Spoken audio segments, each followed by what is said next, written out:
I'm delighted to be joined by one man who has been resolute in his opposition to this. Howard Cox is the Reform Party's candidate for the Mayor of London. And Howard, thank you for joining us this morning on the programme. First of all, whilst viewers of GB News and quite a few people across the country will know who you are, know the campaigns that you have run, to people who don't know you, who are you and why are you running to be Mayor of London? It's a very good question, Tom, and sometimes I don't know what can't answer that. on a serious note, though, what's happened is that I've got 1.7 million supporters in a campaign called Fair Fuel UK, which you're fully aware of, and we managed to get fuel duty frozen for 13 years. In fact, it actually went down 6p in that time, so I'm quite proud of that. Otherwise, drivers will be paying something like 80 pence more at the pumps for diesel and petrol. So I feel as though I've actually been quite successful. I've worked very closely with MPs right across, including people like Robert Halfon MP, who was Mr Fair Fuel UK in Parliament. And what's really happened in the last year is that with the this ULEZ Starlag tax, as I call it, people have approached me and said simply this: will you stand against this man? And I said no 2 or 3 times, but I was approached by Richard Tice of the Reform Party, and he convinced me. And I have to say to you, for 50 years of my life, I'm 68 years of age, 50 years I voted Tory, but I'm afraid I'm not voting Tory this time because they've moved away and they've allowed drivers to be... There's so many anti-driver policies led by Sadiq Khan in London, absolutely demonstratively unfairly. What's the difference between you and the Conservative candidate in this mayoral election, Susan Hall? She's been on this programme, she's been under the same sort of scrutiny that you are now. Why should someone vote for you rather than her if they're anti-ULEZ? Doesn't that split the vote? Yes, it probably will split the vote, and I'd be happy to offer Susan Hall deputy mayorship. There's no problem with that whatsoever. But seriously, the important thing is that I will be getting rid of all ULEZ, not just the extension, the ULEZ that goes to the North and South Circular, and the central ULEZ. If it's done its job, we don't need it anymore. London emissions have rocketed downwards. And we've got to recognise that there's no point in hitting people more in the pocket. And that's what this government is doing, and also what Sadiq Khan's doing. And Susan Hall's only going to be stopping. In fact, as we stand today, before ULEZ extension coming out on Tuesday, Susan is going to leave things alone. I'm going to get rid of low traffic networks, 20-mile-an-hour zones, all those sorts of things. I'm sorry to say, cyclists are listening to this, I'm going to get rid of some of the excessively huge cycle lanes too. You're going to get rid of some cycle lanes? Are you going to not build any new cycle lanes? Is this going to become a car-centric city? It's going to what we need to do is to get this city, we say motoring, but moving again. One of the problems we have, we've got huge congestion. Cycling is, I want to encourage. I've got no problem with that about that, but I think it's gone over the top. There's too much pushing towards cycling and away from the motorists, and particularly the commercial aspect of the driving. You know, white van man, you know, we've got the sole traders. They're being hit hardest in this situation. And HGV drivers, they are being penalised. And what we need to do is have some way of incentivising clean fuel technology so that everyone will benefit. Now, on our People's panel a little bit earlier in the programme, you might have seen that Linda, one of the members of the panel, had been looking at your policy prospectus. Her daughter lives in London, and she was thinking not just, of course, about ULEZ, but about the safety issues in our capital city. How would you make London safer?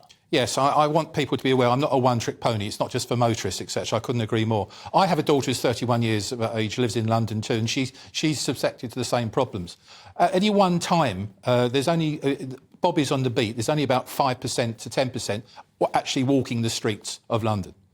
That's 90% that aren't. And yet we've got bobbies, that many amount of bobbies. Now, I'm going to triple the number of bobbies, which essentially moves... How would you fund that? Well, that's a good question. And but one of the things is, obviously, I've got to look at what the black hole deficit I'm going to inherit from... It's huge. He's got a £20 billion budget. But every single policeman I talk to is saying to you, you've only got to get us away from behind the desk and we'll come out.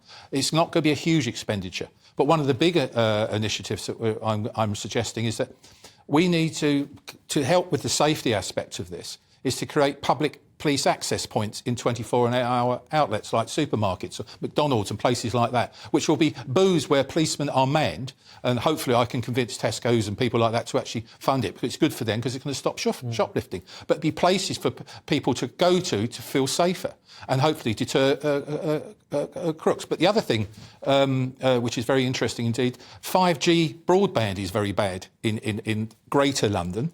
So we need to get that really up and running running really much more effective, because then someone pressing their phone can get to the police and get to help quickly as well. It's those sorts of things I'm looking at. Some people listening might think you're a very effective campaigner against higher taxation. You've campaigned very successfully about keeping fuel duty down.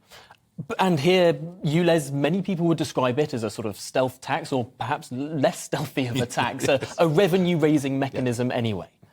And if you're getting rid of revenue-raising mechanisms, but want to expand the size of the police force and want to spend money on getting 5G to more areas, how do you raise the money? Well, you just said something about expand the police force. No, I'm talking about getting those people stuck behind the desks, monitoring tweets and things like that, instead going out, walking the streets, making people feel, hey, I feel safe, I can walk down the street. So there is the money revenue raising is an important question to ask. But what we should be redeploying police. I want to get on to the Notting Hill Carnival, of course, happening this weekend. Your Conservative opponent has said that the Notting Hill Carnival police officers dread it, it's unsafe, it perhaps should be moved. What's your thoughts on that? Well, I have to say, I'm not trying to avoid the answering that question. I have no feelings really about that. I mean, it's a carnival which is, ever since I've been around, on this planet, has been there. It's been good. And most of the time, it's been very successful. It is sometimes overtaken by some bad people who make it worse, and there's things that happen. But I'm not like Susan Hall, that I think, that police dread it. They're doing their job. Interestingly, Ken Livingstone once suggested moving that carnival as well. So perhaps there's some greater, I don't know, intra-party connections there. But I do want to move on to something that we've done with all of the mayoral candidates who've been on this show. You might have been expecting it, our quickfire yes-no questions. So please try to answer in just yes or no. We'll start with more stop and search by the police. Yes. Should the two-child cap on benefits be lifted? No. Should the UK leave the ECHR? Yes. Should we bring back the death penalty? No. Should the circle line be a circle? What a question, Tom. Of all the ones to stump you, I didn't think it would be that one. Well, no. Yes. Yes. Is the climate change agenda a hoax? Yes. Is net zero, should that be happening? No. Is climate change itself a hoax? No, climate change is not a hoax. I can't say yes or no to that, because I don't think, my point in this is, I don't think it's a crisis. But we do need to actually involve ourselves in actually helping in terms of setting up anti-pollution measures. But don't blame the motorists every time. I'm going to give you a fail for yes or no on that question. Okay. Should abortion laws be less liberal in the United Kingdom? Yes. Should the state provide universal free school meals for every child? No. Do you support gay marriage? Yes. Are vigilantes right to attack ULEZ cameras? No. Was Boris Johnson a good mayor of London? Yes. Was Boris Johnson a good prime minister? No. And was the last United States presidential election legitimate? No. Would Donald Trump make a good president again? Thanks, Tom, for that one. Can I sit on the fence on that one? You can sit on the fence on that. And is Joe Biden a legitimate US president? But based on the previous answer, I don't think he is, no.